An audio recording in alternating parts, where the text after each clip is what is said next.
Hello friends, welcome to Ang Pakialaman ng OFW. Walang script, walang filter, just life. Dito tayo ngayon sa Poblacion, Makati. And today, we are going on a food crawl dito sa Poblacion. Ang hectic ng schedule. Mag-food crawl tayo. We have 5 stops. This is a result of extensive research. Charing! Nandiyan naman yung mga ratings na gagawin natin. Sana lahat bukas, sana lahat matikman natin. Because masasagasaan ako.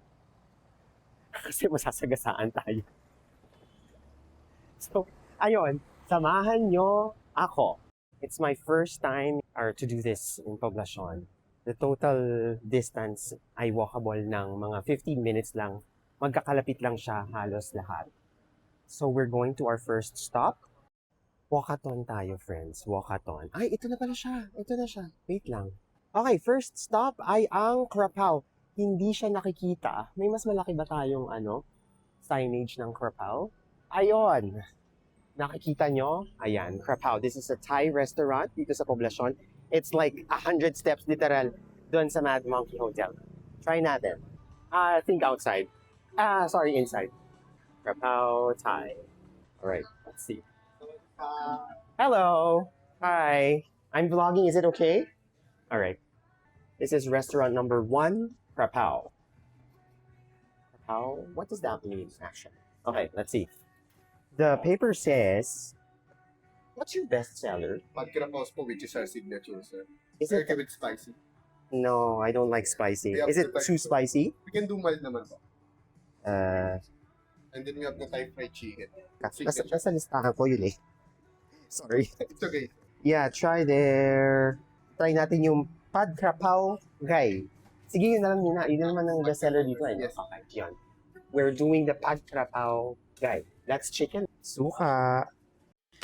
Named after Thailand's iconic holy basil stir fry, this place is all about bold, authentic flavors. Authentic Thai food that found its way to Manila. Their food is spicy, and telling you they're not gonna dump it down just to please your Filipino taste. But I love it. This is Pad Krapaw Guy, less spicy. This is spicy holy basil stir fry with chicken. Yeah.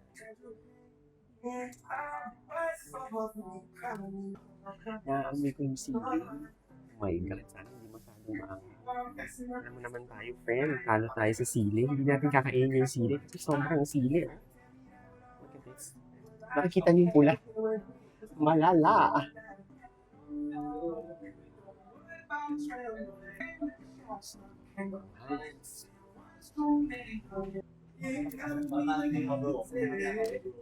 I think kung ako papipiliin, order ako ng extra egg. Kasi yun yung nag-board sa anghang. Imagine kung yung normal na timpla, sobrang anghang. Intentionally, hindi natin order yung pork. Sarap. Ano na ito? Tikman na natin yung mga suka to, alam ko pili. Maanghang eh. Maanghang. Ito, gusto ko ito patis. Kala, ang sarap ng patis. You can never go wrong with patis. Iparos yung patis. Sarap, friends. If you're in Poblacion, Krapaw. Ang menu nila, very extensive. Dami. Buti lang talaga pinamawasan natin ng spice kasi kung hindi, I'm sure, usok. Okay. We're done with stop number 1. This is Krapaw, Thai restaurant in Poblacion. Yung pagkakasabi, in Poblacion. Free water. Nawata. Hi! Pag nakita nyo ha, Pangalan niyo, sir, sa ano? ang pakialamerang OFW. Ay, pakialam mo yan. Okay? Yeah. Thank you po. Sir. Okay, next. Saan tayo pupunta? Lakad uli. Ito ni-recommend sa akin tong lapitan na to eh. Kasi parang Michelin... Anong tawag doon? Basta yun. Nandyan. Lakad. So yung next stop natin ay formerly known as One Tusawa. Pero ngayon, The Pearl Room na siya. Yan. Next stop, The Pearl Room. Excited na kayo? Charing. Tingnan nyo kung ano ordering ko. Tara.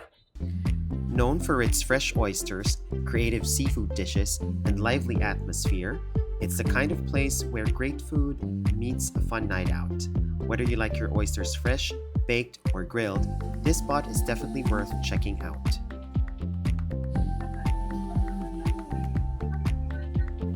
Ito yung Aklan oysters, no? Yes. Baked oysters yan, no? We're ordering baked oysters. 4 pieces lang. Pag nasarapan, di balik. That's it. Try lang natin yung yung oysters nila. So again, dati siyang One Tusawa. Ngayon, The Pearl Room na siya. Ang alam ko dati, yung One Tusawa, nasa loob ng The Pearl Room. Tinanggal na nila yung One Tusawa. They're famous for their oysters. See, proudly sourced fresh from Aklan's local oyster farms. At ang kanilang signature dish ay ang baked oyster. 60 pesos each. So, let's see. Guys, parang ang daming kumakain. Ayun, ang dami, no? Sana masarap. Not a fan of oysters, pero since nandito tayo, hindi naman lagi tayo kumakain ng oysters, so boom! Baked oysters, 60 reals, 60 pesos. Ano ba? 60 pesos isa. Try natin. Oh, yung bango. Wow! Ito ang baked oysters ng The Pearl Room in Poblacion. Yan. Wala kung paano kainin ito. I don't know how. Chopsticks. Nakita ko fresh oysters yung kinakain niya rin sa loob, hindi baked. Pero parang hindi ko yata kakayanin. Sige, try natin ng may suka. Ano ba ito suka? Ay, hindi, wala muna. Paano ba ito kainin? Ano mainit? Ayun.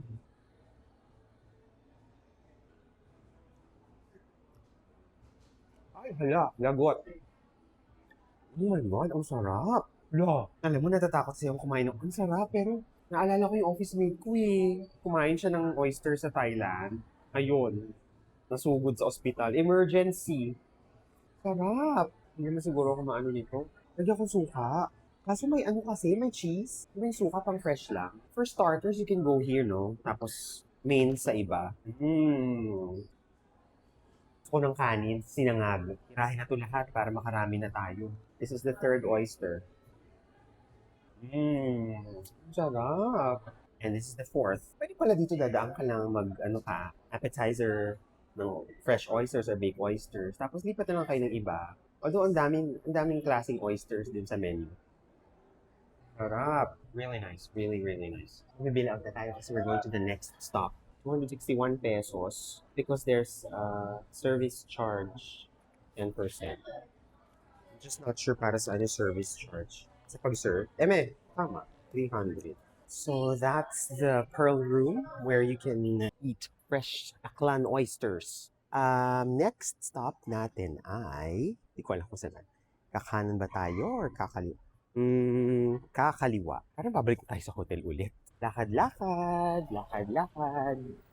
If I'm not mistaken, 189.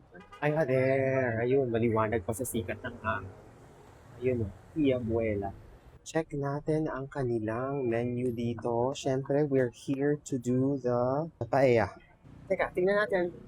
Okay. Hello! Okay, so nalaos tayo today kasi ang pagpapaluto daw ng paella negra ay 40 to 50 minutes. So, kailangan magpa-reserve. Ayun. So, tatawag dito muna for reservation. Yes.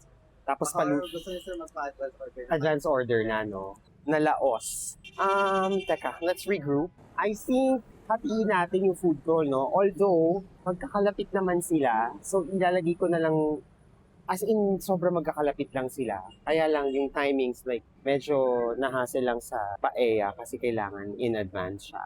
Ayan, nagbabalik tayo sa food crawl dito sa Poblacion at 3.5 kembot lang mula sa Mad Monkey, Manila, where I am staying, is Only Pants. Ita-try natin ang kanilang, I think, birria, tacos. Let's go! Hello! Hi, good evening po. Hi! What's your best seller? Yung bestseller is the queso birria po. Quesadilla. Okay, let's try that. And a bottle of water. This for here? Yes. Sir, para saan to? Beef po. Ito yung ginagamit na beef. Pinakukulo po. Actually sir, Oh. dinitrain lang siya, pinakababa lang kasi medyo tulong-tulong no. So, ang kanilang bestseller ay ang Quesadilla tacos. Yun nga yung nakalagay doon sa research. Pero they have a lot dun sa menu nila. Pero dahil nga nag-food crawl tayo, medyo madami pa tayong kakainan, dadaanan tonight. Light lang tayo. Quesadilla tacos is 400 pesos plus a bottle of water, 50 pesos. No food crawl in Poblacion is complete without a stop at Only Pan's Taqueria. Famous for its mouth-watering birria tacos, this spot serves slow-cooked, flavorful beef tucked into crispy tortillas with melted cheese. And don't forget to dip it in the rich consomme. Isang kagat, and you'll understand why it's one of Poblacion's most talked about food spots.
Sir, maraming salamat po.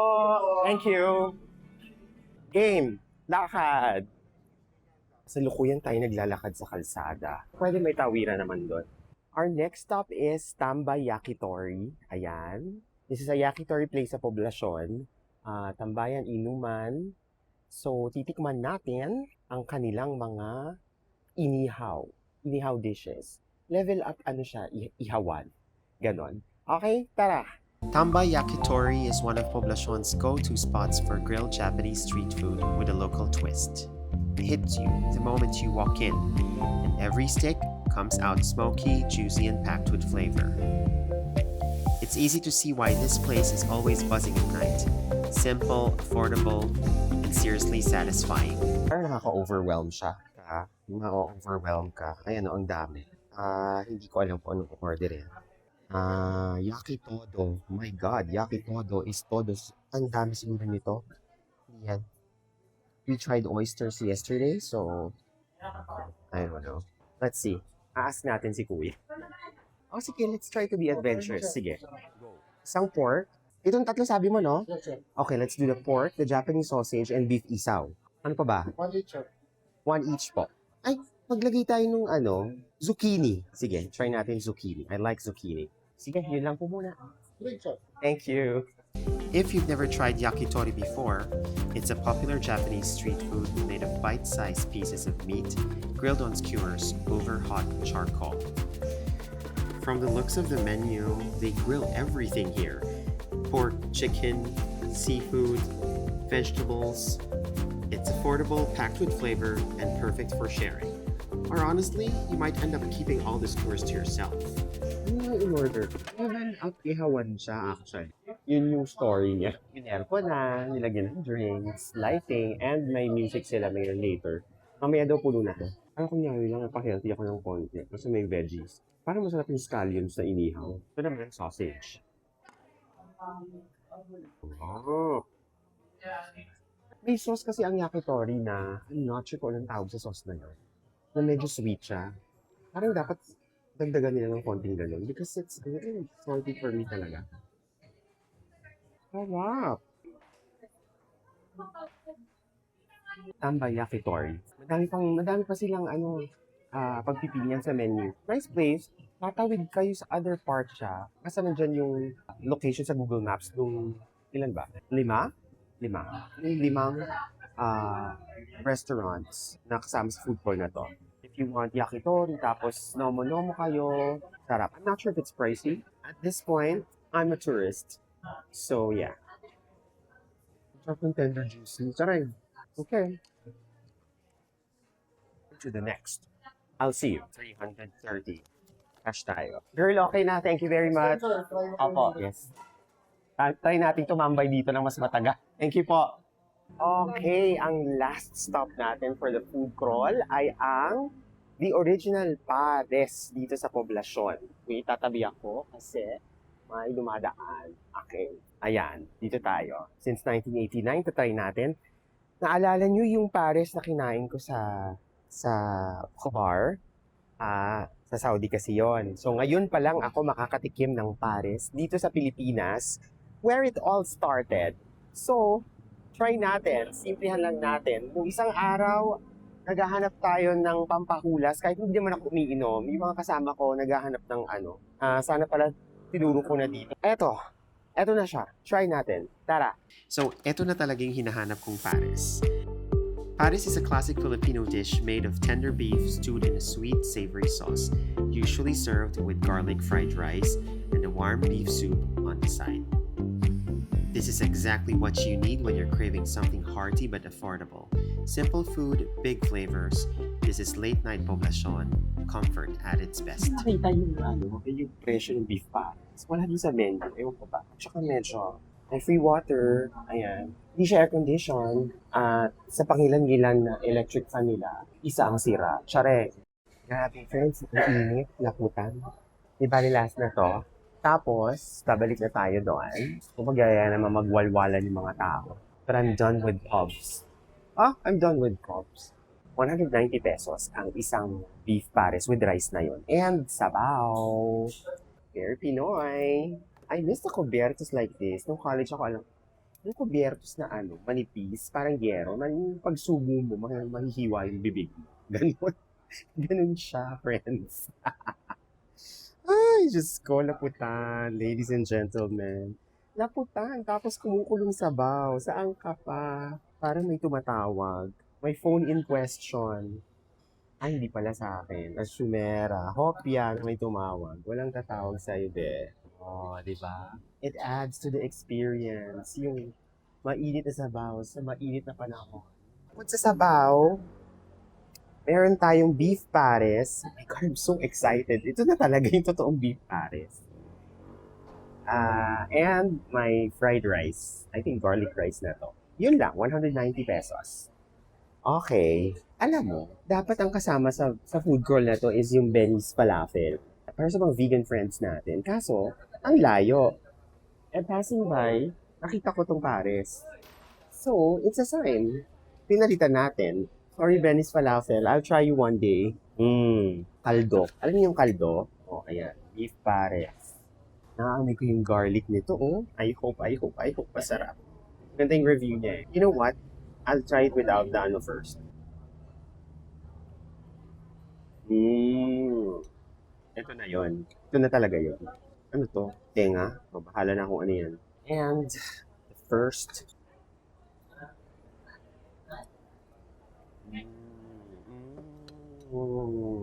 Kailangan talaga may kanin. Kailangan may kanin, friend. Iba yung impact. Ito na yan, Chris. Magugustuhan mo to. Grabe. Saludo sa mga nagtatrabaho dito. Ang init. Non-stop sila. Although hindi pa masyado madaming tao ngayon. Grabe to ate, oh. Kudos to ate. Ang init eh. And she's working. Wala siyang tigil. Lakad. Serve. Ang init. Masarap talaga maging pag wala, yung ma-enjoy. Kita nyo to? Taba. Sige. Diyan naman si Lipitor, si Amlodipine, si Atorvastatin, Nabas. Saray. Buti na may tubig ako. Grabe. Sarap. Hindi ko ubusin to. So, ayun pala yung Pares. Tama. Yun yung nai-imagine ko na lasa niya. Now I know that I've eaten the real Pares. My last one. Mahal ba yun? 190. Love it. I mean, dangerous humidity. Yun, ganun siya. Grabe, para akong pinipiga. Oh! Okay, friends, tatawid na tayo sa Kalayaan Avenue. Ayan. Dito na, nagtatapos ang food crawl natin. Pinagdugtong ko lang because nawalan ako ng gana last night nung nag-close yung Tia Abuela. So, tapos hindi ko na siya sinama because it takes time para maluto yung paella. I'm not sure kung matitikman pa natin yung paella ni Tia Abuela. Sana po ay nagustuhan nyo ang paggagala natin dito sa poblasyon. Sa food ko, nandyan po lahat ng directions, location sa Google Maps sa description ng video na ito. Maraming salamat po sa lahat ng inyong suporta. Maraming salamat po sa mga nagsasubscribe sa channel. Salamat po sa mga nagla-like at nag-share. Maraming salamat po. Ayan na po ang Mad Monkey. We are going back to the hotel. And let's see, it's early. What time is it? It is 8:19. Yeah. Okay. Ayan na yung mga friends ko. Ayan na sila. So anyways, again, this is ang pakialam ng OFW. Walang script, walang filter, just live. Hi, friends! I love Papi.